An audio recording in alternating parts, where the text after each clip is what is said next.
ఇక్కడ దీని మీద మెయిన్గా ముఖ్యంగా లిప్స్ ఇటు ఇటు పక్కటెముకలు ఉంటాయి. ఈ పక్కటెముకల మధ్యలో ఈ భాగంలో స్టెర్నమ్ అనే బోన్ ఒకటి ఉంటుంది. ఆ ఎముకకి ఎండ్ ఇలా బొటనలాగా ఉంటాయి. పలసట వ్యక్తులకి అది కనిపిస్తుంటుంది. ఇక్కడ ఈ స్టెర్నమ్ బోన్ దగ్గర నుంచి ఎండ్ దగ్గర నుంచి ఇలా గుప్పిడి పెట్టుకుంటే అటు ఇటు నిప్పుల్స్ మధ్యన పైన మనము హ్యాండ్ ఈ విధంగా పెట్టుకుని హ్యాండ్స్ ఇలా పెట్టుకుని స్ట్రైట్ గా ఇక్కడ ఈ సెంటర్ లో కనుక పెట్టి కంప్రెషన్స్ అంటే ఒత్తిడి స్టార్ట్ చేయాలి. ఇది చేస్తూ ఇలా ముఖ కవళికలు ఇంకా చూస్తుండాలి. ఈ చూసేటప్పుడు మనము నిమిషానికి 120 సార్లు 100 దగ్గర నుంచి 120 సార్లు నిమిషానికి చేసే రిథం, ఆ లయ పద్ధతి 120 సార్లు లయ పద్ధతి ఎలా వస్తుందో అనేది ఒక ఐడియాతో చేయాలి. అంటే ఉదాహరణకి కౌంట్ డౌన్ చేసుకోవాలి. ఈ 120 సార్లు 30 టైమ్స్ చేసి బ్రేక్ ఇచ్చి 2 సార్లు శ్వాసనివ్వాలి. మౌత్ టు మౌత్ శ్వాస ఇవ్వాలి. అలా 2 సార్లు ఇచ్చిన తర్వాత మళ్ళా అగైన్. ఇప్పుడు ఇలా చూస్తూ ఇతను రెస్పాండ్ అయ్యే వరకు కూడా ఈ కంప్రెషన్స్ ఇస్తూ ఉండాలి.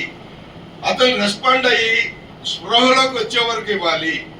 స్పృహలోకి వచ్చినాక ఒత్తిడి చేయకూడదు, కంప్రెషన్స్ ఇవ్వకూడదు. లేదు రాలేదు, అంబులెన్స్ వచ్చే వరకు మనం చేస్తూనే ఉండాలి. 30 టైమ్స్ చేయటం, బ్రేక్ ఇవ్వటం, మళ్ళా చేయటం. ఈ కంప్రెషన్స్ అనేది మనం చేసేటప్పుడు హృదయము శ్వాస, హార్ట్ లంగ్స్ ఈ 2 కూడా ఒత్తిడి జరిగి రక్త ప్రసరణ స్టార్ట్ అవుతుంది. అది స్టార్ట్ అయ్యి బ్రెయిన్కి ఎప్పుడైతే అందుతుందో వెంటనే స్పృహ రావడానికి ఛాన్సెస్. ఇది ఎప్పుడు చనిపోయిన దగ్గర నుంచి 10 నిమిషాల లోపలే ఈ కంప్రెషన్స్ ఇవ్వాలి. చనిపోయిన తర్వాత చనిపోకుండా మాత్రం కంప్రెషన్స్ ఇవ్వకూడదు. అంటే ఏంటి? చనిపోలేదు అనేది మనం నాడీ వ్యవస్థ చూసుకోవాలి, బ్రీతింగ్ చూసుకోవాలి, సర్క్యులేషన్స్, నాడీ వ్యవస్థ, హార్ట్ బీటింగ్ ఇవన్నీ చూసుకుని అతను నిర్ధారణ అయిన తర్వాతే మనం కంప్రెషన్స్ ఇవ్వాలి.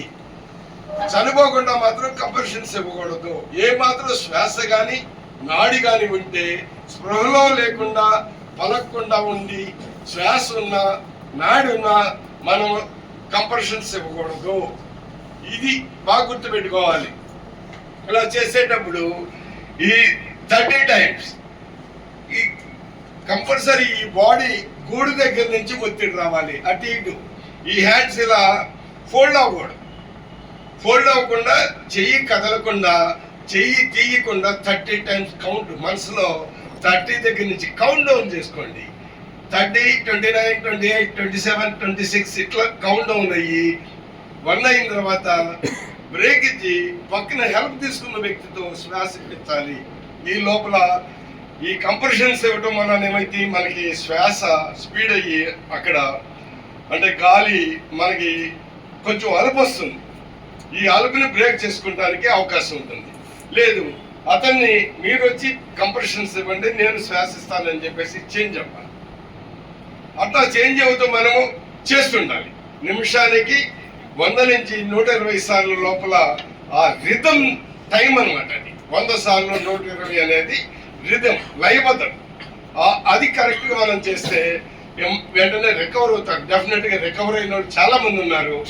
కాబట్టి మనం రికవర్ అయిన తర్వాత ఏంటి, అతను ముఖ కవళికలో మార్పు వస్తుంది, శ్వాస వస్తుంది, వెంటనే ఇది ఆపటం, అతను గాలి పీల్చుకుని మన కండిషన్లోకి వస్తుంది. తర్వాత రిలాక్స్ పొజిషన్లో అతను లెఫ్ట్ సైడ్కి పడుకోబెట్టాలి.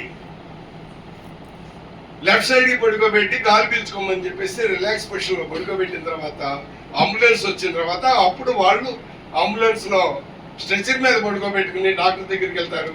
అక్కడ టెస్ట్ చేస్తారు. బ్లాక్స్ ఏమన్నా ఉంటే వాళ్ళు స్టంట్లు వేయటమో ఆపరేషన్ చేయటమో చేస్తారు. మరలా 20 సంవత్సరాలు బతికిపోతారు. ఓకే.